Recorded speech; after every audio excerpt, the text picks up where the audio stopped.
दोस्तों तव्हांजे आॾो अॼु नसीहत भरियूं कुझु ॻाल्हियूं तव्हांजे आॾो रखणु चाहियां थो।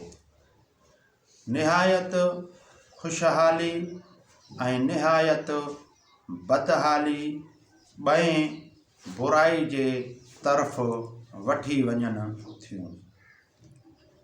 बाज़ दफ़ा माफ़ करणु मुजरम खे तमामु घणो ख़तरनाक बणाईंदो आहे।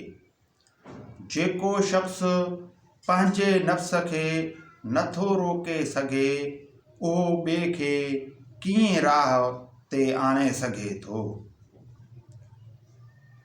महिमान जे साम्हूं खाधो थोरो रखणु बि बेमुरवती ऐं महिमान जे आॾो खाधो हद खां वधीक रखणु बि तकबर तस्वर कयो वेंदो आहे।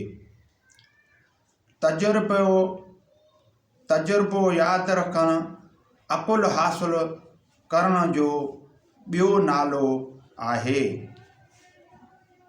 अकुलमंद वॾाई न करे पाण बुलंदी हासिल कंदो आहे। नादान माण्हू वॾाई करे ज़िलत हासिल कंदो आहे। अगरि तूं गुनाह करण लाइ आमादा आहीं त अहिड़ी जॻह तलाश कर जिथे अलाह न हुजे। जाहिल पंहिंजे दिल जी ॻाल्हि ज़ाहिर करे थो। दानिशमंद आख़िरी मौक़े ताईं कंहिंखे न ॿुधाईंदो आहे। वॾो जिहाद ज़ालिम हाकिम खे हक़ चवणु आहे। मज़लूम जी दुआ खां डिॼ उन जे ऐं अल्लाह जे विच में परतो कोन हूंदो आहे।